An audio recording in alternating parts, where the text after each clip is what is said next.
Անցած անգամ մենք տեսանք Կորինթացիների 12-րդ գլուխ 21-ից 27 համարը, որտեղ Պողոս առաքյալը ցույց տվեց Քրիստոսի մարմնի գեղեցիկ կառուցվածքը, թե ոնց է կառուցում,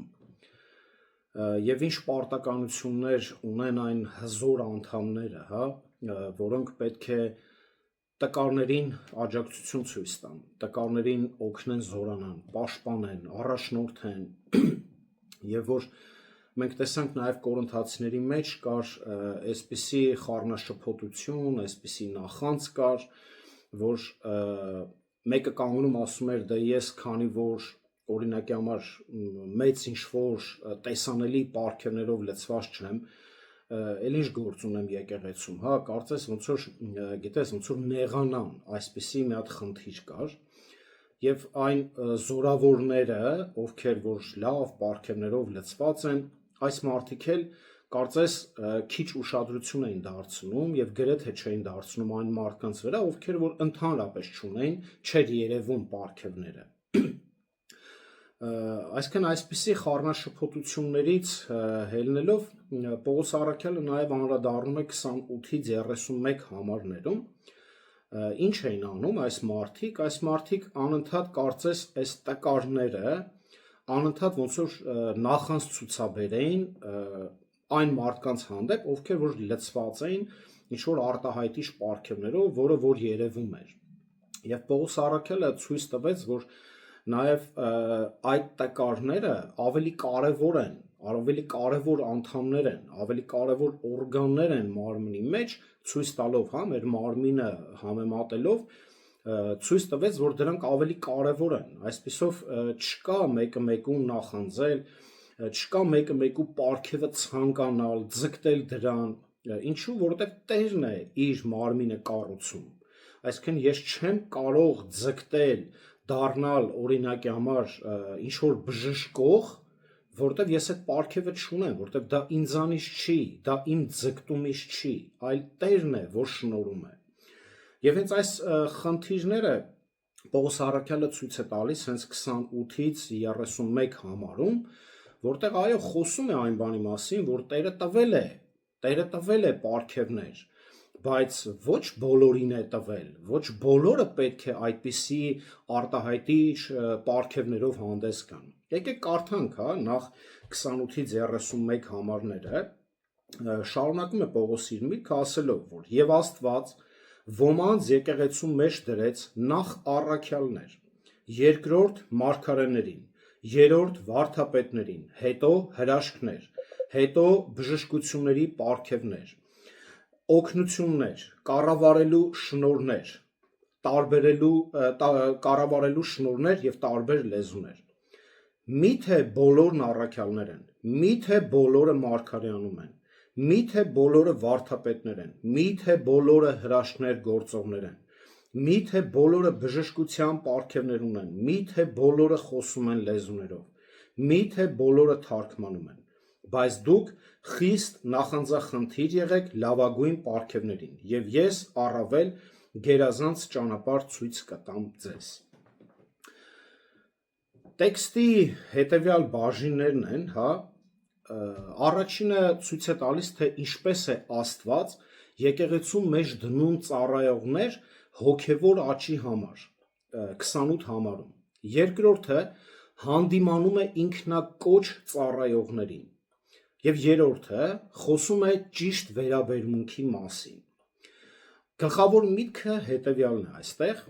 չես կարող տիրանալ այն պարգևներին, որը Աստված շնորհել է ուրիշներին։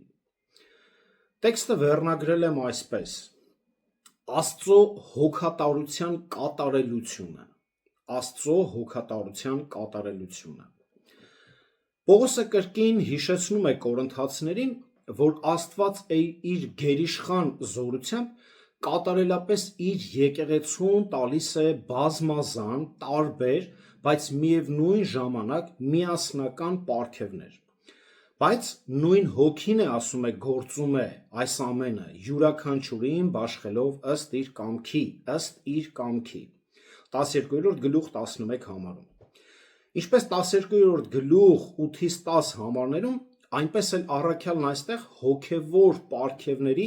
սպառիչ ինչ-որ ցանկ չի ներկայացնում, որ այսքան են պարգևները եւ վերջ, այլ պարզապես օրինակ է բերում կրկնելով արդեն նշված պարգևներից մի քանիսը, բաց թողնելով որոշները եւ ավելացնելով ուրիշները, ցույց տալու համար այն տարբեր ձևերը, որոնցով Տերը կանչում եւ հոգ է տանում իր զավակների մասին, որպեսզի նրանք կատարեն իր գործը միմյանց հետ ներդաշնակ։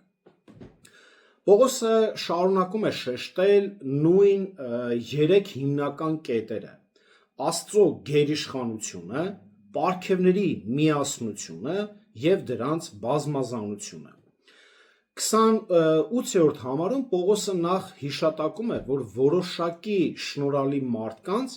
եւ հետո որոշակի հոգևոր պարգևների մասին։ Ինչպես այս շնորհներով մարդիկ դրվում են եկեղեցում, նույն կերպ էլ հավատացյալներն են դրվում եկեղեցում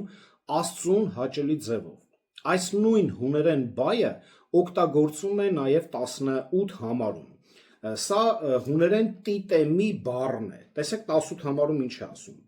Բայց այժմ Աստված անդամներին դրանցից ամեն մեկը դրեց մարմնի մեջ այնպես ինչպես ինքը կամեցավ։ Այս տերմինը հիմնականում նշանակում է դնել կամ տեղադրել բառերով, բայց հաճախ օգտագործվում է, ինչպես այս երկու համարներում, պաշտոնի նշանակում նշանակելու համար։ Օրինակ, Հովհաննես առաքյալը 15-րդ գլուխ 16 համարում այսպես է ասում, այստեղ օգտագործված է նույն տիտեմի բառը։ 16 համար. Դուք չէ, որ ինձ ընտրեցիք,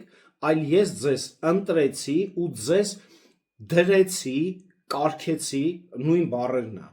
որ նույն տիտեմի բայն է օգտագործում հուներեն բնագրում,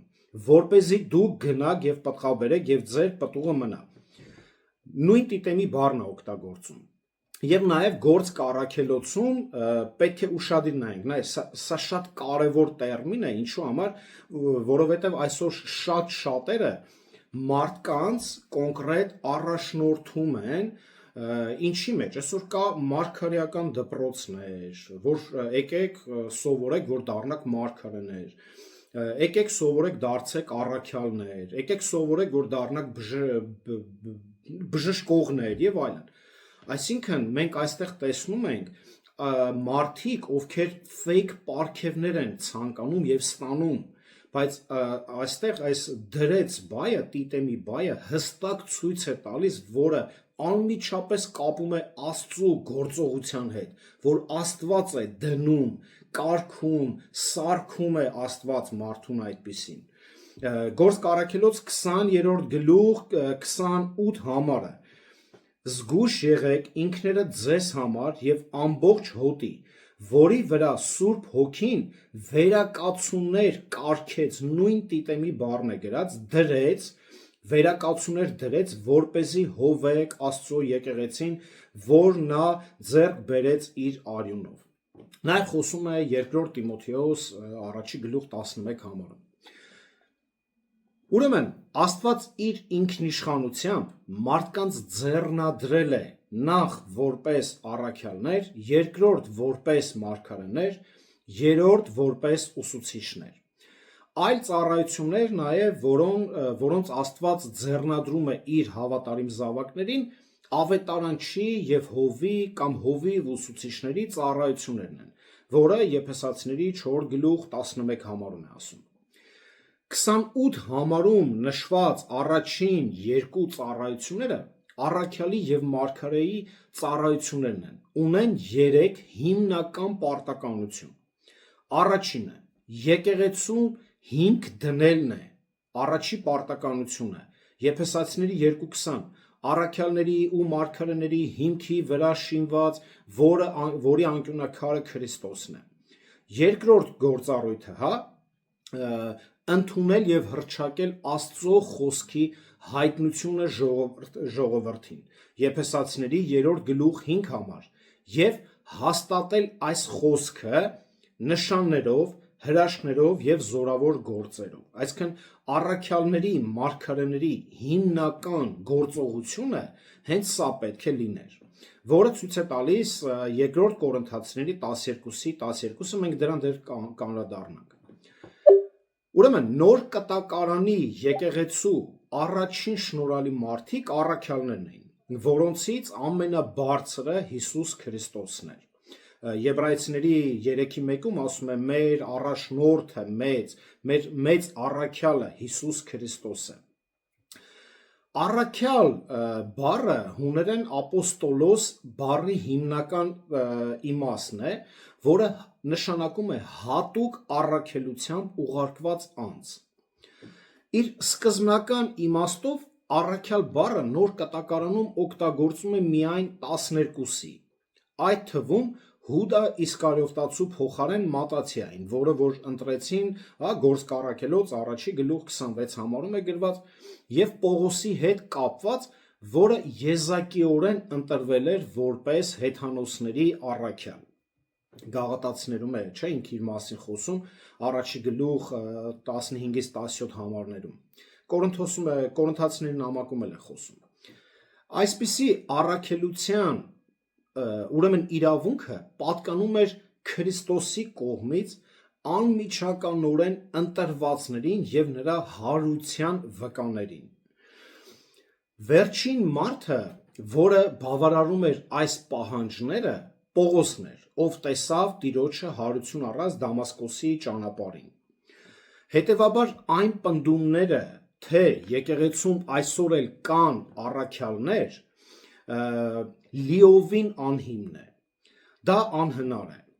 Մեկն ասել է, որ առաքյալները հիմնադիր ժողովի պատվիրակներն էին։ Հենց որ այս ժողովն ավարտեց իր աշխատանքը, առաքյալների պաշտոնը վերցվեց։ Երբ նոր կտակարանի գրությունն ավարտվեց, առաքյալների ծառայությունը դադարեց գոյություն ունենալ։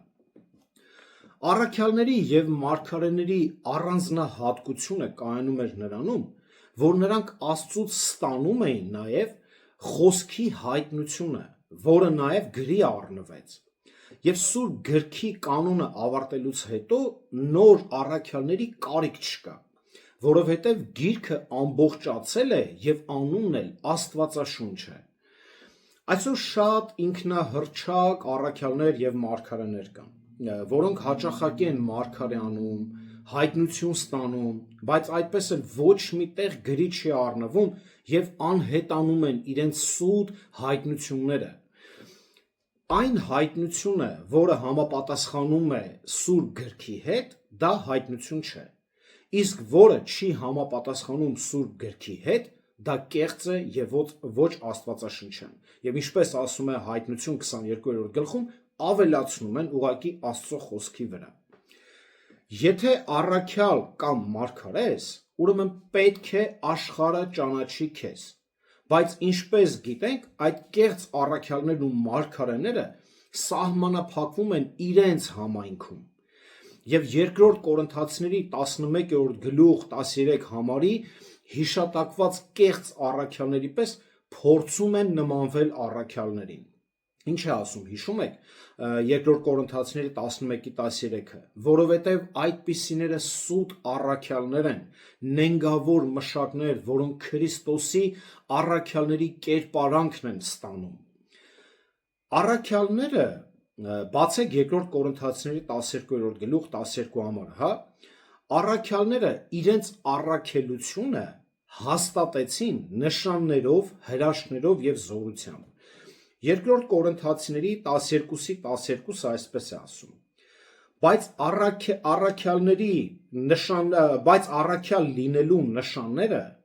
առաքյալ լինելու նշանները կատարվեցին ձեր մեջ ամենայն համբերատարությամբ, նշաններով, հրաշքներով եւ զորություններով։ Այսինքն, եթե դու առաքյալ ես, դու պետք է հստակ ցույց տաս քո առաքինությունը նշաններով, հրաշքներով եւ մեծ զորություններով։ Այսօր ցավալի է, բայց եկեղեցիներ կան հենց կոնկրետ մեր Հայաստանում, որ իրենց հովիվներին կոչում են առաքյալներ, որոնք չունեն այս պոտենցիալը, որոնք չունեն այս զորությունը։ Կյանքի խոսք եկեղեցին ասում է, որ Արտուր Սիմոնյանը առաքյալ է, եւ նա էլ ընդունում է բեմում շատ սիրալիր ողջունելով այդ բառը, թե այտենց էլ կա էլի, բայց այսօր մենք լավ գիտենք, որ իրենց բեմի ձախ կողմում կույրեր, խուլեր եւ համրեր են նստած, ինչու մեկը չի բժշկվում։ Տիրոջ արած հրաշքները, տեսեք, եւ առաքյալների արած հրաշքները սերտորեն կապված էին իրար հետ։ Տիրոջ հրաշքների բժշկությունների հիմնական նպատակը այն էր, որ ցույց տար իր ով լինելը, որ ինքն է Մեսիան, եւ նույնպես առաքյալների կատարած հրաշքներն ու բժշկությունները դրանց նպատակն էր, որ ցույց տային, որ Հիսուսն է Քրիստոսը, որի անունով կատարում էին այդ հրաշքները։ Իսկ առաջին դարում դա շատ անհրաժեշտ էր, որովհետև Քրիստոսին ոչ ոք չէր ճանաչում, չէր լսել նրա մասին, բոլոր ազգերը հեթանոսներ էին, կռապաշտներ էին, իսկ հրեա ազգը հուդայականության կանոնների հետևորդ էր, որը գրքերը լավ չէր հասկացել։ Դրա համար շատ կարևոր էր այնպիսի հրաշքներ անել, որը որ կցնցեր ուղակի նրանց։ Իսկ հիմա ոչ մի ազգի կարիք չկա, որ ասես, բայց իմացար Հիսուսը եկավ, խաչվեց եւ այլն, այլ կարիք կա, որ գրքերը բացատրել, այլ դրա կարիքը այո կա։ Պատկերացրեք, որ առաքյալները այսօրվա ինքնահռչակ քարոզիչների պես գնային մի քաղաք ու մի 10 անգամ աղոթեին ու չբժշկվեին։ Պատկերացնում եք, ինչ վստահություն պետք է թողնեին հանրության մեջ։ Ինչ վստահություն։ Հետևաբար առաքյալների աղոթքը միանգամից էր կատարվում եւ հաստատվում էր, որ Աստծուց ուղարկվածներ են եւ իրենց քարոզած Աստվածը ճշմարիտ եւ կենդանի Աստված է՝ ի տարբերություն իրենց կուռքերի։ Իսկ այսօրվա շատ համայնքներում միայն սնխչիություն ենք տեսնում, որը մեր հարևան անհավատ Վարդուշ տատինն էր անում, ոտ են երկարացնում, չգիտես այսպիսի բաներ են անում, ցույց տալով, թե իբրև մեծ հրաշք եղավ։ Ասում եմ, մենք ունեցել ենք հարևան, որը այդպիսի բաներ է արել, բայց լուրջ հիվանդության համար աղոթում են ու ոչ մի փոփոխություն։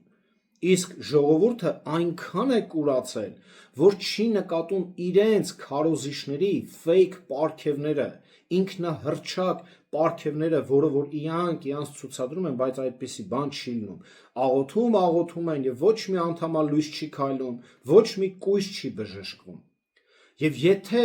նկատել եք, անգամ այսօր խուսափում են այդ կույրերի համար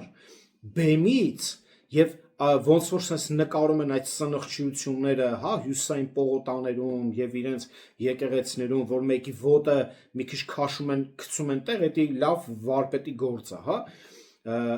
Այդպես չեն ասում, հենց հիմա բժշկվիր Տիրոջ անունով եւ կույրը աշկերը բացի։ Այդպիսի բաներ անգամ դուխ չեն անում։ Դուք ուշադիր նայեք, տեսեք, իրանց արած այդ աղոթքները այդպիսի մարդկանց չի ուղում։ Վերացական տենց աղոթում են, բայց ելի ոչ մի փոփոխություն։ Որը բազմից տեսեք անգամ ասել եմ, իրենց եկեղեցիներում կան կույրեր, համրեր, անդամալույծեր, թող բժշկեն ու հաստատեն իրենց ինքնահռչակ պարգևները, թող հաստատեն, որ իրենք իրապես առաքյալներ են, որը որ ցավոք սրտի չեն եւ չենք էլ կարող տեսնել։ Այս համարում ուրեմն նշում է, որ մարգարեները նույնպես նշանակվել են Աստծո կողմից որպես հատուկ շնորհալի մարդիկ եւ տարբերվում են այն մարդկանցից, ովքեր պարզապես ունեին մարգարեանալու պարգևը։ 12-րդ գլուխ 10 համարը, հա, եկեք կարդամ։ Մեկ ուրիշին հրաշագործություններ, ուրիշին մարգարեություններ, ուրիշին հոգիների զատորոշում։ Նայեք, Մարգարեության այս պարգև ունեցող բոլոր հավատացյալները չէ, որ կարող էին կոչվել մարգարեներ։ Ինչու՞։ Թվում է, թե մարգարեի պաշտոնը նախատեսված էր բացառապես տեղական եկեղեցու ներսում աշխատելու համար, մինչդեռ առաքելությունը շատ ավելի լայն ծառայություն էր, որը սահմանափակված չէր որոշակի տարածքով, ինչպես ենթադրում է ապոստոլոս, առաքելությամբ ուղարկված բառը։ Օրինակ, երբ Պողոսը ծառայում էր Անտիոքի եկեղեցում, նրան անվանում էին մարգարե, Գործք Առաքելոս 13-րդ գլուխ 1-րդ համարում, բայց մնացած բոլոր դեպքերում նրան անվանում էին առաքյալ։ Երբեմն մարգարեն Աստծուց հայտնություն էր ստանում։ Գործք Առաքելոս 11-րդ գլուխ մենք տեսնում ենք 21-ից 28 համարում, թե ինչպես է առաքյալը հայտնություն ստանում, մարգարեն հայտնություն ստանում, այս բաները մենք տեսնում ենք։ Իսկ երբեմն պարզապես մեկնաբանում էր նախկինում ստացած հայտնությունը, ինչպես ենթադրվում է Գործք Առաքելոս 13-1-ում, որտեղ այս պաշտոնը կապված է ուսուցչի ծառայության հետ։ Կարդանք Գործք Առաքելոս 13-րդ գլուխ 1-րդ համարը։ Անտիոքի եկեղեցում կային մի քանի մարգարեներ և ուսուցիչներ, Բարնաբասն ու Շմավոնը, որ Նիգեր էր կոչվում, Ղուկասի, Կյուրենացին, Մանայենը, Հերովդես չորրորդապետի ընկերը և Սողոսը։ Այստեղ տեսեք, ինչ ասում, Անտիոքում կային մի քանի մարգարեներ, այսինքն առաքյալին անգամ մարգարե էին կոչում։ Հիմա մարգարեները միշտ խոսում էին Աստծու անունից, բայց նրանք միշտ չէ, որ իրենց լսողներին քարոզում էին Աստծուց եկող նոր հայտնություններ։ Մարգարեները երկրորդն էին միայն առաքյալներից հետո, և նրանց խոսքերը պետք է համեմատվեին առաքյալների խոսքերի հետ։ Օրինակ, առաջի Կորինթացիների 14-րդ գլուխ 37 համարում ասում է. եթե մեկը կարծի, թե ինքը մարգարե է կամ հոգևորանց, թող իմանա, որ այն, ինչ գրեցի ձեզ, Տիրոջ պատվիրանն է։ Այսինքն, եթե դու մարգարե ես, ուրեմն գրառումը, գրքերը պետք է դրա հետ համեմատվեն։ Եթե դու կարծում ես, այսինքն ինչ է ուզում ցույց տալ։ Եթե դու մարգարե ես, քո խոսքը պետք է Աստվածաշնչի հետ համընկնի։ Եթե չի համընկնում, ուրեմն դու կեղծ մարգարե ես։ Այսինքն պետք է համեմատվել առաքյալների խոսքի հետ։ Նոր կտակարանում մարգարե բառը թարգմանվում է հիմնականում խոսքը բացատրող ուսուցիչ։ Նոր կտակարանում, այո, հին կտակարանում ուրիշ մեկնաբանություն էր եբրայերենում, բայց հուներենում, նոր կտակարանում դա նշանակում է խոսքը բացատրող ուսուցիչ։ Հիմա ինչ որ առումով, ոչ թե սա ինչ որ պարծանք եւ այլ, ինչ որ առումով ես հիմա մարգարեանում եմ։ Այն եղբայրները, ովքեր որ ձեզ կարդում եւ հստակ բացատրություն են տալիս, դա նոր կտակարանի մարգարե տերմինն է, որը որ մարդիկ բացատրում են Աստծո խոսքը։ Հավանաբար այս երկու ծառայությունների միջև կար եւս մեկ տարբերություն։ Առաքյալներն ասածը ավելի ընդհանուր եւ վարդապետական էր, մինչդեռ մարգարեների քարոզները կարող էին ավելի անձնական եւ գործնական լինել։ Սակայն նրանց պաշտոնը, ինչպես առաքյալներինը,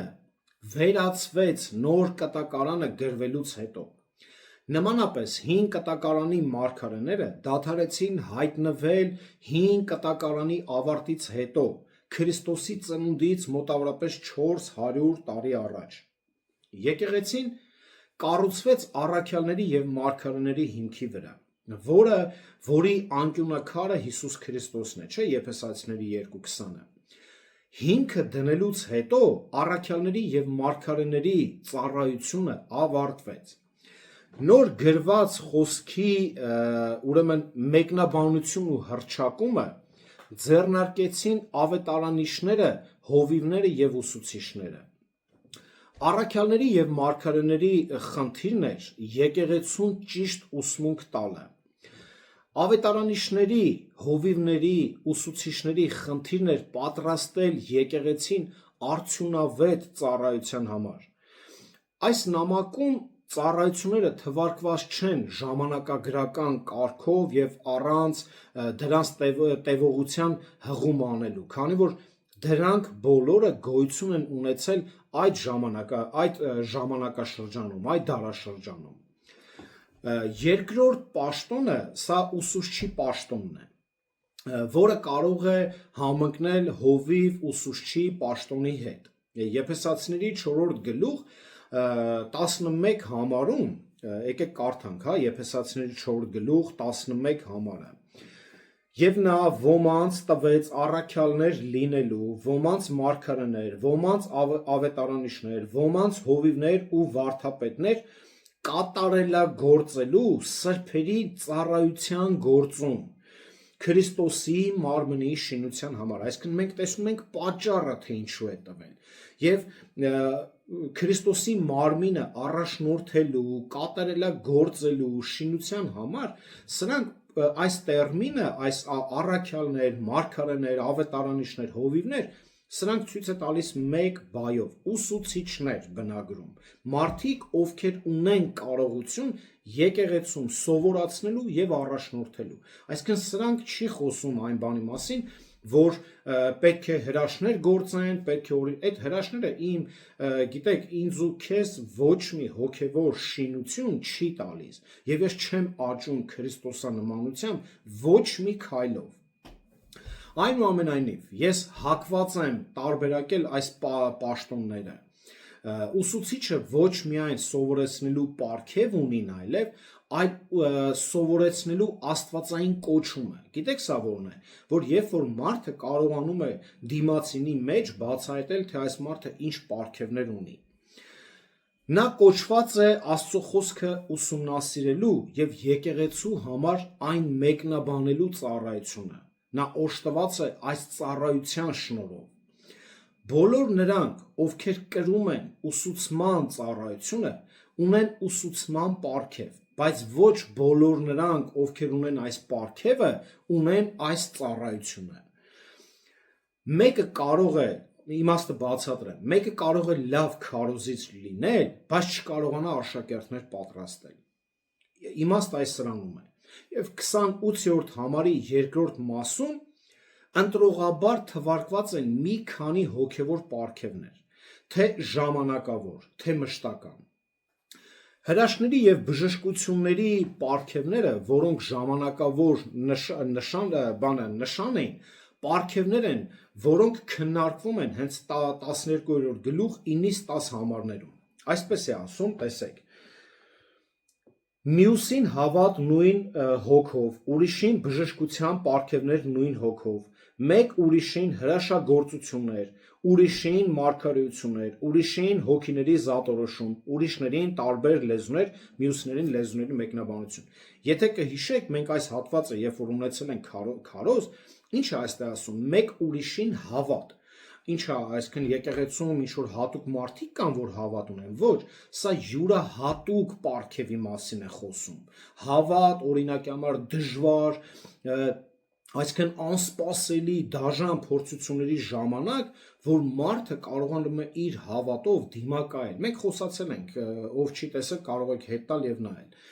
Հիմա այստեղ հենց խոսում են նույնպես այս պարգևները, որ դրանք հատուկ մարդկանց է տրված։ Իսկ այսօր ինչ են անում։ Օրինակի համար վերցնենք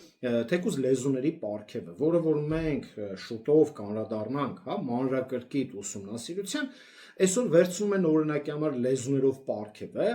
եւ ասում են ինչ. դու ունես էդի, անընդհատ լեզուներով խոսում ես, այստեղ հստակ խոսում է, թե իրանցը պարզ է, այսինքն այս ինչ որ մենք տեսնում ենք, դա այդ լեզուները չի, նորից եմ ասում, եթե մեզ հետևողներ կան YouTube-ով, թող համբերությամբ սպասեն, ամեն ինչ մանրակրկիտ կբացահայտենք։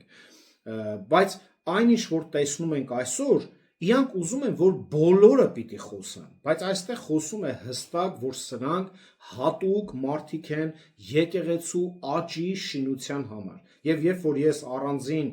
տարօրինակ ձայներ եմ անում, ես եկեղեցուն ոչ մի շինություն չեմ տալիս, որը որ հստակ իրանք չեն կարողանում տեսնել, որ այս լեզուները մարդկային հասկանալի լեզուների մասին են։ Ինչևէ, լեզուների վերաբերյալ կոնկրետ որ տեքստը խոսում է, չեմ ուզում բացատրություն տալ, որովհետև մեկ քարոզ ընդամենը հետո պետք է արդեն մանրամասն խոսենք այս թեմայով մի քանի քարոզներ։ Պարզապես կուզեմ ուշադրություն դարձնեք,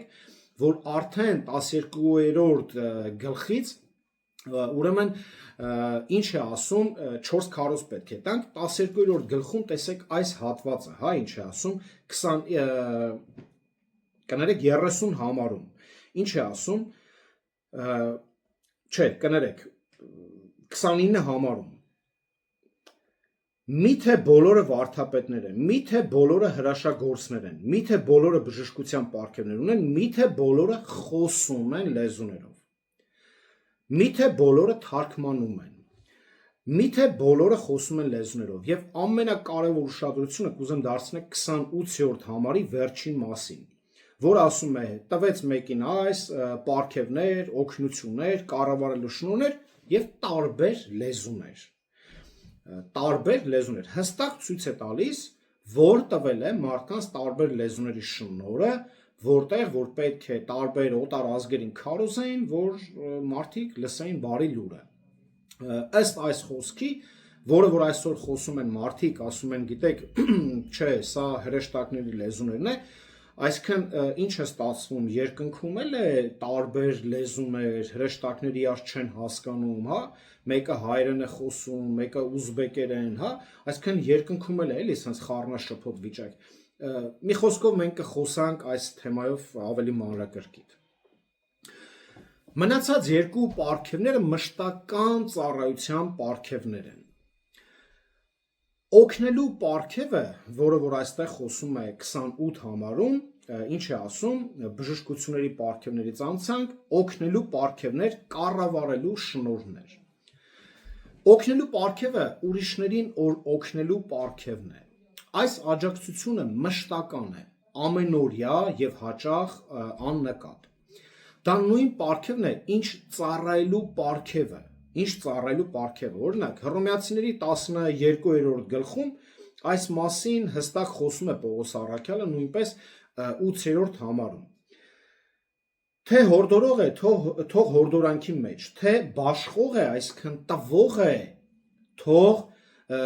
ուրախությամբ կատարի այս ամենը։ Ուրեմն, օգնություն, մելպսեսիս, այս բառը հատկապես գեղեցիկ է, որը նշանակում է, որ մեկ ուրիշի բեռը վերցնում ես քո ուսերին, այսպես է հենց թարգմանվում անտիլեպսիս այս բառը, ուրիշի բեռը երբ որ վերցնում ես քո վրա, հենց այստեղ այս տերմին է օգտագործում նաև հռոմեացիների նամակում։ Այս պարգևը անկասկած ամենատարածված պարգևներից մեկն է եւ այն անչափ կարեւոր է այլ պարգևներով ծառայողներին աջակցելու համար։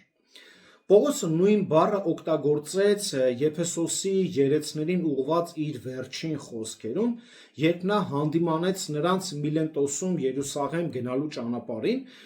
որտեղ ինչպես սպասում էր նրան հենց ձերբակալվելը։ Կարդանք, հա, Գործք առաքելոց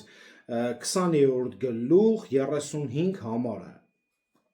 Ամեն բան ձեզ ցույց տվեցի, որ այսպես պետք է աշխատել եւ հոգ տանել տկարներին ու Տեր Հիսուսի խոսքը հիշել եւ ասած ավելի երանելի է տալը, այստեղ է, քան առնելը։ Այս տալը, սա ցույց է տալիս, որ այո, սա մշտական պարգև է, որը որ եկեղեցին շատ մեծ կարիք ունի, որը առանց դրա մեծ խնդիրներ են առաջանում եկեղեցիների մեջ, այսինքն քարոզիչների, հովիվների մեջ, ծառայողների մեջ խնդիրներ է առաջանում, երբ որ մարդը չի հասկանում, հիմա ծառայեմ, թե ընտանիքս պահեմ, հիմա ես իրանց եմ ծառայում, բայց այսինքն սրանք մանրակրկիտ խնդիրներ է, մենք մեր համարը հա կարծես թե մանր, մարդկանց համարը մանր, ովքեր որ չեն ուզում օգնել, տալ իրանց համար շատ մանր խնդիր է, բայց Աստծո եկեղեցում, այսինքն հոգին ունեցող մարդու համար ինքը հասկանում է, որ սա շատ կարևոր խնդիր է, որը որ պետք է լուծել։ Պողոսը ուրեմն Փիլիպպեցիներին ասաց, որ նրանց մոտ է ուղարկում Փրոդիտոսին իր եղբորը գործակցին զինվորին, հա, նրանց որպես դեսպանի եւ նրանց կարիքների ծառայողին, որը մահվան մոտ էր, իր կյանքը վտանգի ենթարկելով լրացնելու համար այն, ինչ պակասում էր նրանց ծառայության համար։ Ասում եմ, մարդիկ իրենց կյանքն են դնում ծառայության մեջ։ Դրա համար էլ շատ պետք է, որ այդ մարդկանց աջակցությունը հայտնեն։ Եկեք կարդանք, հա, Փիլիպպեցիների 2-րդ գլուխ 25 համարը։ Հարկ համարեցի ձեզ մոտ ուղարկել Եփաբրիտոսին եղբորը իմ գործակցին եւ զինակցին, որին ուղարկեցի կարիքներս հոգալու համար։ Սա հստակ ցույց է տալիս Պողոսի այն մտքերը, այս օգնելու, հա, պարգևը, որը որ սա մշտական է, սա մինչև օրս գործում է եւ պետք է գործի եկեղեցիներում, սա Աստծո պատվիրանն է, որպեսզի եկեղեցին կարողանա գոյություն ունենալ, որովհետեւ որտեղ որ այդ աղբյուրը կտրվում է, այդտեղ խնդիրներ են շատ լուրջ առաջանում, հատկապես քարոզիչների մոտ։ Եվ մի եղբայր կար, ինձ ասեց, սատանու ամենամեծ գործը, որ ուզում է հովիվներին, ծառայողներին խփի առաջինը գումարով ցածրացնի, որպեսզի նրանք չկարողանան մարդկանց սովորեցնել, աճեցնել Քրիստոսի մեջ։ Անկախ նրանից, թե այս եղբայրն ինչ այլ պարգևներ էլ որ ուներ, պարզ է, որ նա ուներ օգնության պարգև եւ օրինակ Եփաֆրոդիտոսի մասին է խոսում, ուներ այդ պարգևը եւ նվիրվածությամբ ծառայում էր հենց այդ պարգևով։ Կապ չունի էլ ինչ պարգևներ ուներ, բայց Պողոսը խոսում է այդ մարդու սրտի, այդ մարդու հնազանդության դիրքի մասին։ Օգնելու պարգևի մեջ ոչ մի շողշողուն կամ շքեղ բան կարծես թե չկա եւ հաճախ այնքան բարձր չի գնահատվում, որքան Կորինթոսի եկեղեցում էր։ Այսինքն այս եկեղեցու մասին հա խոսքը, սրանք այդքան էլ չէին գնահատում, բայց դա Աստծո պարգևն է։ Այսինքն նրանք գիտեք ինչ ձև են, հա տվեցիր, հետո ինչ չէ, սա Աստծո պարգևն է եւ Աստված բարձր է գնահատում նրանց, ովքեր հավատարմորեն օգտագործում են հենց այս պարգևը։ Այդպես է գնահատում ցանկացած առաջնորդ, ով գիտի, թե որքան կարևոր են ակնհայտ այս օգնությունները, նրան ում վրա կարելի է հույս դնել։ Գիտեք, շատ կարևոր է, երբ որ հովիվը գիտի ում վրա կարելի է հույս դնել, որ գիտի, որ այս խնդիրները կարա այս մարդը լուծի եւ ինքը հանգիստ անցնում է իր ծառայությանը, կամ այս մեկը, կամ այս 10 հոգին կարող են այս խնդիրները։ Սա, գիտեք, խոսում է վստահության համար, երբ որ գիտեք, ծառայողները վստահ են, ժողովուրդը վստահ, որ հովիվը կարա իրան այս հարցում լուծի, վստահ են, մեր կողմն է,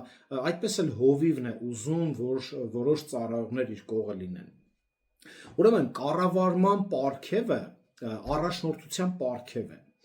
Այս տերմինն ինքնին ծագում է կուբերնեսիս բառից, որը բառացիորեն նշանակում է ղեկավարել կամ առաջնորդել, գրված է նավի, հա, ղեկի տերմինով, այս իմաստով է օգտագործում նաև Գործ Առաքելոց 27-րդ գլուխ 11 համարում։ Եկեք կարդանք, հա, Գործ Առաքելոց 27-րդ գլուխ 11 համարում։ Բայց հարյուրապետը նավապետին ու նավատիրոջն ավելի էր լսում, քան Պողոսի խոսքերին։ Այս նավապետի իմաստով է գրված։ Այս տերմինը վերաբերվում է այն անձին, ով նավը կամ եկեղեցին տանում է դեպի դրա վերջնական նպատակը, այսինքն շատ լավ կառավարել գիտի։ Առակաց 12-րդ գլուխ 5 համարում այս բառը թարգմանվում է որպես մտքեր։ Այս բառը կոնկրետ թարգմանվում է որպես մտքեր, իսկ Եզեկիել մարգարեի գրքում թարգմանվում է որպես իմաստուն մարդիկ։ Ինչ է սրա տարբերությունը, հա, Եզեկիել 27-րդ գլուխ 8 համարը։ Այսինքն իմաստուն մտքերով առաջնորդել եկեղեցին։ Հասկացա՞ք։ Իմաստության խոսքերի պարգև։ Սա առաջին Կորինթացիների 12-րդ գլուխ 8 համարն է։ Տեսեք ինչ է ասում 12-րդ գլուխ 8 համարը։ Որովհետև մեկին հոգուց տրված է իմաստության խոսք, մեկ ուրիշին գիտության խոսք նույն հոգով։ Եվ կապված է Աստծո խոսքի ճշմարտությունների ըմբռնման եւ գործնական կիրառման հետ։ Առաջնորդության պարգև ունեցողների իմաստությունը կայանում է իմաստուն որոշումներ կայացնելու եւ ժողովի մյուս անդամներին իրենց նպատակներին հասնելու համար մոբիլիզացնելու, մոտիվացնելու եւ ուղղորդելու կարողության մեջ։ Հասկանում եք, սա այնպիսի մարդիկ են, որ կարողանում են եկեղեցին ճիշտ կառավարել։ Ոչ թե իմ նման բաղաձայնին ասեն, արի դու լավ երգիչ ես, ոչ, արի դու փառաբանի, ոչ թե լավ երգիչ ես, ոչ, այլ բերել մարդկանց ինքը կարողանում է տեսնել ով ինչ ծառայության մեջ կլինի, լավ իմաստուն, կարողանում է նրան դնել այդ ծառայության մեջ, կարողանում է նրան առաջնորդել այդ ծառայության մեջ, իր լավ գիտակից, աստվածաբանական մտքերով կարողանում է առաջնորդել։ Ամենից հաճախ կառավարման պարգևը տիրապետում է հովիվը։ Այս ունակությունը անհրաժեշտ է նրա համար, ով ցանկանում է լավ ղեկավարել եկեղեցին։ Օրինակ առաջի Տիմոթեոս 5-րդ գլուխ 17 համարը, հա, կարդանք։ Առաջի Տիմոթեոս 5-րդ գլուխ 17 համարը։ Այն երեցները, որոնք լավ վերակացու են, թող կրկնակի պատվի արժանանան, մանավանդ նրանք, ովքեր տքնում են քարոզով ու վարդապետության։ Այն երեցները, որոնք լավ վերակացու են, որոնք լավ վերահսկում են, լավ կառավարում են, այս տերմինն է հենց գրած։ Եվ նաև Եբրայեցիների 13-ի 7-րդ համարն է խոսում։ Հիշեք ձեր առաջնորդներին, որոնք Աստծո խոսքը խոսեցին ձեզ, նայեք նրանց կյանքի վախճանին եւ հետևեք նրանց հավատքի օրինակին։ Եվ կա էլի համարներ 17 համարը, 24 համարը, լավ 17-ն էլ եկեք կարդամ։ Ձեր առաջնորդներին անսացեք եւ հնազանդվեք, որովհետեւ նրանք հսկում են ձեր հոգիները, որպես թե հաշիվ են տալու ձեր փոխարեն։ Նրանք թող դա ուրախությամբ անեն եւ ոչ թե հառաչելով, տխրելով, քանի որ դա ասում է ձեզ ոչ մի օգուտ չի տա։ Ուրեմն, ինչպես նավի նավապետը, եկեղեցու առաջնորդները նույնպես սեփականատերեր չեն, այլ միայն կառավարիչներ են։ Նավապետն էլ չէ, իր սեփականը չի, բայց առաջնորդում է, ուղղորդում է։ Ուրեմն, եկեղեցին պատկանում է Տեր Հիսուս Քրիստոսին, եւ նրանք, ովքեր ունեն առաջնորդության պարգևը, նրա ծառաներն են։ Չկա որևէ ցուցում, որ այս պարգևը սահմանափակվում է միայն հովիվներով։ Այս պարգևը ունեն նաև շատ ուրիշներ, որոնց Տերը տվել է առաջնորդության, ծառայության որոշակի ձև։ Կարող է հովիվ չլինել, բայց եկեղեցում լավ կարողանա առաջնորդել, կառավարել, ամեն ինչ կարգ ու կանոն ստեղծել եւ այլ եւ այլն։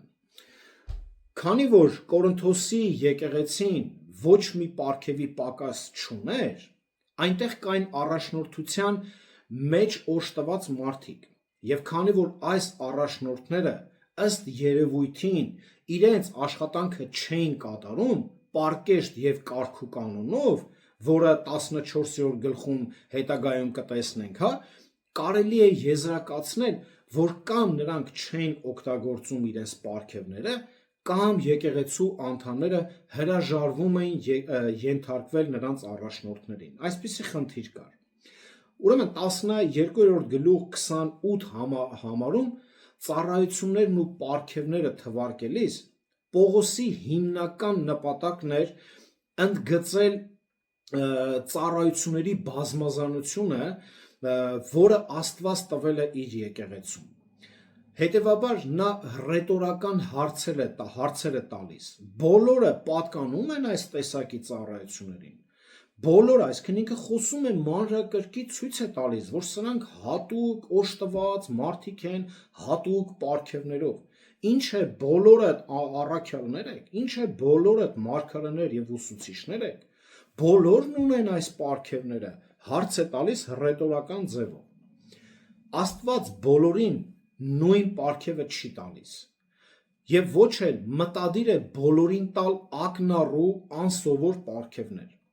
Նա պաշտոններն ու պարգևները բաշխել է իր գերիշխան կամքին համապատասխան,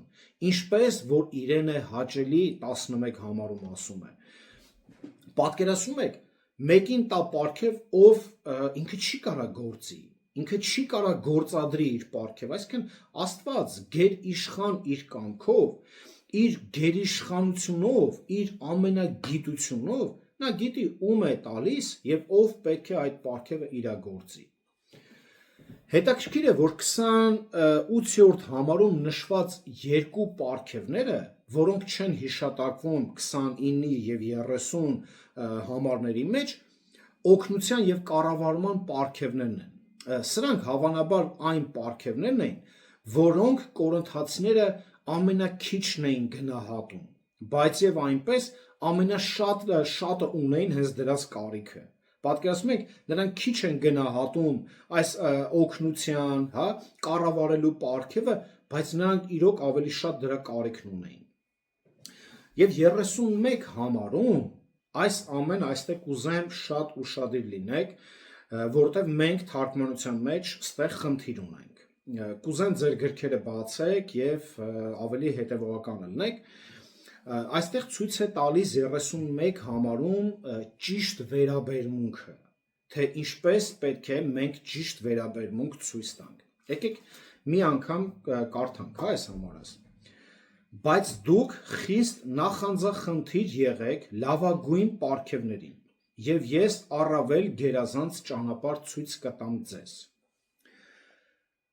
Այսպիսով, հաշվի առնելով ամբողջ գլուխը կամ ընդհանուր, եկեք մի հատ հիշենք, վերհիշենք առաջի գլխից մինչև այս պահը, բայց առավել եւս 12-րդ գլուխը, որտեղ Պողոսը շեշտում է Աստծո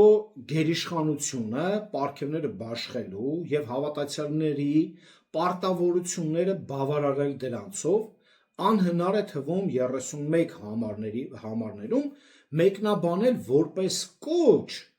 որ փնտրել ավելի, հա, ինչպես այստեղ ասում, նախանձավոր եղեք ավելի լավագույն պարգևների, սա մի քիչ անհավանական է թվում, օրինակ, ինչպես, ասենք, լեզուների պարգևը։ Ոնց կարող է Պողոսը միտեղ խոսալ, ասել, ստեղ Աստված է տալի պարգևները, բայց միտեղ էլ ասել, բայց դուք նախանձախնդիր եղեք, փնտրեք, մանեկեք այդ պարգևները։ Բայց որոշ մեկնաբաններ, որոշ քարոզիչներ հենց այսպես էլ անում են։ Պողոսը բազմիցս շեշտել է, որ մենք չենք ընտրում մեր հոգևոր պարգևները եւ չպետք է դրանք փնտրենք։ Մենք արդեն 4-րդ քարոզն է դրա մասին խոսում ենք։ Ավելին, նա հստակեցրել է, որ պարգևների արժեքն ու կարևորությունը չի կայանում դրանց աչքի ընկնելու կամ մարդկային բնույթի համար, ինչ որ գրավչության համար, ինչ որ ավելի երևանք, հա, ոչ, Պողոսը անգամ խոսած, որ այն տկարները ավելի կարևոր են։ Հիմա ոնց կարա ասի, բայց դուք մանեկեք, փնտրեք, ավելի ձգտեք այդ պարգևներին։ Տեսեք, քանի որ զելոու նախանձել բառը սովորաբար ունի նախանձի բացասական երանգ եւ քանի որ հուներենում բայրի ցուցչական եւ հրամայական եղանակները նույն են, այս համարի առաջին մասը կարելի է թարգմանվել որպես տեքստը նայեք, բայց դուք նախանձում եք ավելի մեծ պարգևների համար։ Հասկացաք։ Նայեք, այս թարգմանությունը ավելի է համապատասխանում նամակի ընդհանուր տոնին եւ նրանց մեղքի բնույթին, մենք երբ որ նայում ենք 12 գլուխ եւ առավել եւս 12-րդ գլուխը, որ նախանձով են լցված մեկը մեկու հանդեպ, տկարները ուզում են ուժեղ դառնային, ուժեղները առ այն համարում տկարին, բայց Պողոսն ասում է տկարները ավելի կարևոր անդամներ են, մենք անցած քարոզում տեսանք, որ մեր սիրտը նայում ենք, մեր ձեռքնագործողություն անում, ուղեղ աշխատում, աշկերը նայում, ոտերը քայլում, բայց սիրտը ամենակարևոր օրգանն է։ Ես առանց ձեռել կարամ ապրեմ, առանց ոտքի, առանց աշկի, բայց առանց սրտի չեմ կարա ապրեմ։ Հիմա ոնց կարա Պողոսը նույն այս համատեքստով կանգնի ասի, բայց դուք նախանձախնդիր եղեք, մանեկեք, լեզուներով խոսացեք, առաքյալներ դարձեք, բժշկություններ արեք, ոնց կարա տես բան ասի, բայց այսօր քարոզիչների խոսցնես իրանց բառ ես ասում, նայեք Պողոսն ասում մանեկեք էսի, այստեղ մեծ թարգմանության խնդիր կա։ Ուրեմն Պողոսը չէր կարող քարոզել ասելով, որ յուրաքանչյուր պարգև տրվում է Աստծուց եւ իր գերիշխան կամքի համաձայն եւ միևնույն ժամանակ ասել, բայց դուք փնտրեցեք լավագույն պարգևները։ Նախանձել բառը այս համատեքստում բնագրում զելեո բառն է, որը նշանակում է կրքոտ ձգտում, նախանձել, որը մեր թարգմանության մեջ հենց սխալ է ընկալվում, այսինքն, բայց դուք նախանձից դրդված ձգտում եք լավագույն պարգևների, հենց այստեղ է ցույց տալիս, հստակ, որը ավելի մոտիկ է, եւ ես բնագրով եմ նայել, ավելի ճիշտ է արդեն տեքստը դառնում վերջի համար, որովհետեւ կարծես թե հակասություն ես բերում Պողոս, եւ 12-րդ գլխի առաջին համարից սկսած մինչեւ այս պահը մենք տեսանք, որ Պողոսը հանդիմանում էր նրանց, որտեվ շատերը ասում են, դե ես աշկի ընկնող պարգևներ չունեմ, ինչու գամ եկեղեցի, եւ հիմա ասեր փնտրեք լավագույն պարգևները։ Սա Պողոսի կողմից պարզապես հիմարություն կլիներ խորհուրդ տալ նրանց անել այն, ինչը նրանք արդեն հաճույքով անում էին։ Նրանք արդեն դրա մեջ էին։ Հիմա ոնց կարա արդեն նրանք նախանձի մեջ ձգտում են հասնել դրան ու մի հատ է Պողոս խորհուրդ ասի սենց բան արեք։ Սա չի համընկնում տեքստի հետ։ Ուրեմն Կորինթացիները պետք է դադարեին հոգևոր պարգևներ փնտրելուց, քանի որ դա եւ անօգուտ էր եւ անհնար էր, որտեվ դա Աստված է տալիս իր իսկ կամքով։ Ոնց կարար հիմա Պողոսն ասեր փնտրեք։ Յուրաքանչյուր հավատացյալ արդեն իսկ կատարյալ պարգև ունի համաձայն Աստծո նրա ծառայելու ծրագրի հետ, համաձայն Աստծո խոսքի ասում է յուրաքանչյուր հավատացյալ ունի արդեն պարգև։ Հիմա ոնց կարա Պողոսն ասի, չէ դուք փնտրեք, դուք մանեք եք, դուք ձգտեք դառնալ բժշկողներ, լեզուներով խոսացողներ եւ այլն։ Սա հակասում է Սուրբ գրքի հետ։ Ուրեմն նրանք իրականում պետք է փնտրեին ավելի գերազանց ճանապարհ, բավարարվածության եւ ներդաշնակության ճանապարհը, միասնության, միաբանության ճանապարհը, որի մասին Պողոսը խոսում է 12-րդ գլխում, եւ սիրո ճանապարհը, որը նա պատրաստվում է ցույց տալ 13-րդ գլխում, որը որ Պողոսն ասում է եղբայրներ, ձեզ սերն է պակասում, դրա համար այս վիճակն է ձեր մեջ, որը որ մենք կտեսնենք, որտեղ նա ասում է դուք ձեր նախանձը թողեք, վերջի մասում, հա, ինչ է ասում, ասում է առավել գերազանց ճանապարհ ասում է ցույց կտամ ձեզ, ինչ է ասում, կարելի այսպես թարգմանել, այս համար այսպես, հա, մեկնաբանեմ, տեքստից դուրս չեմ գալի, ուղղակի ավելի ճշգրիտ եմ թարգմանում, դուք ձեր նախանձը թողեք եւ մի փնտրեք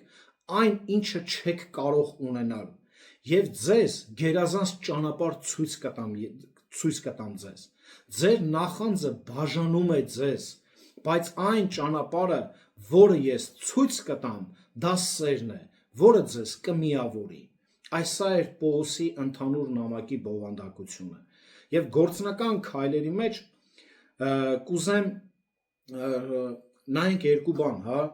Տեսեք, Աստված ինքն է դրել մեր մեջ հովիվներ, քարոզիչներ, սովորեցնողներ, եւ մենք պետք է հաշվի նստենք դրա հետ։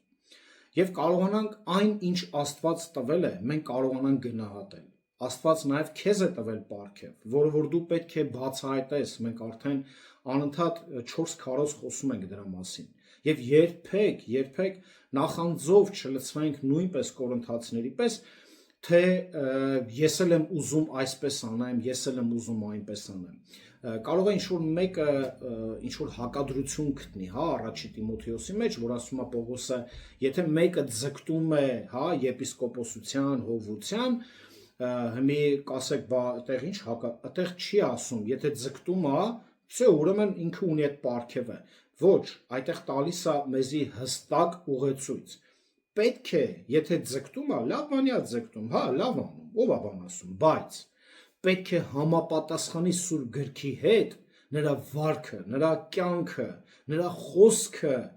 այդ դա է ասում, եթե տեսնում ես ուրեմն այս մարդը իրոք Աստծուց ընտրված է, եւ դրան էլ դեմ առնել պետք չի, բայց չի ասում ով ձգտում է բերեք տվեք հովիվ, որ այսօր խարիզմատները տեսնում ենք ոչ մի հովի կերպարանք չունեն, հովի խոսք չունեն, դրանից արդեն էտիանց այդ fake կյանքերը ինձ ընդհանրապես չի հետաքրքրում, որ բարի է, լավն է, դու կարաս բարին ես, բայց դու հովիվ չես, դու կարաս, չգիտեմ, էսն ես, բայց դու հովիվ չես, դրա համար մենք չպետք է ձգտենք, մենք ունենք ամեն մեկս մեր պարգևը, մենք դրա համար Աստված տվել է այդ պարգևները, եթե նայում եք, որ կողից հովի կողքը կանգնեն, որ եկեղեցին աճեցնեն, եթե մեկը հովին նախանձում է, այդտեղ արդեն բաժանություն է եկեղեցում, եւ եկեղեցու մեջ միաբանություն չի լինի, եկեղեցու մեջ արդեն ամեն կդառնա Կորինթոսի եկեղեցին, դրա համար ամեն մեկս պետք է մեր պարգևը բացահայտենք եւ իմանանք այդ միասնությունը պահենք, այդ միաբանությունը ներդաշնակության մեջ գնանք Տիրոջ փառքի ետևից, գնանք ու տարածենք այսքան Տիրոջ փառքը, աճեցնենք եկեղեցին, տկարներին զորացնենք, ուժեղներին էլ չթողենք թուլանան, այս սա է կարևորը, չթողենք հովիվ, երեց, այս մարդիկ չթողենք թուլանան, ինչ է ուզում ցույց տալ, նեղության մեջ ընկնեն, ուշք ու միտքերը ինչ լինի, աշխատանքը լինի, թուլանում է այդ ձև, եւ ուժեղները չթողեն, որ տկարները թուլանան, այլ ուժեղացնեն, սա իրար հետ գործող է, սա միաբանության հենց ճշմարիտ մարմնի կառուցվածքը հենց այսպիսին է, դրա համար Աստված իր եկեղեցու համար ամեն տեսակի հոգ տարել է, պետք չէ մեզ ավել բաներ փնտրել, եւ ինչպես Պողոսն է ասում, եթե մեր մեջ կա այսպիսի բաներ, եկեք մի հատ վերլուծենք, որտեղ եմ ես թերանում, որտեղ է իմ խնդիրները, ուրեմն տեսեք, Պողոսը հաջորդիվ ցույց կտա, որ ձեր մեջ ասում է սերն է բացակայում, դրա համար դուք այսպիսին եք, եթե սիրո մեջ լինեիք, եթե իրական այն ագապե սերը, անշահ խնդիր սերը լիներ ձեր մեջ, դուք ուղղակի Աստծո պատվիրաններին հնազանդ կլինեք, Աստված տվել է այս ամենը, ուրեմն պահեք, դրա համար քույրեր, եղբայրներ ջան, նույնպես ձեզ հորդորում եմ, որ դուք էլ տեսնեք, բացահայտեք ձեր մեջ պարգևը եւ ըստ Աստծո խոսքի գործեք, եկեք աղոթք անենք եւ ավարտենք։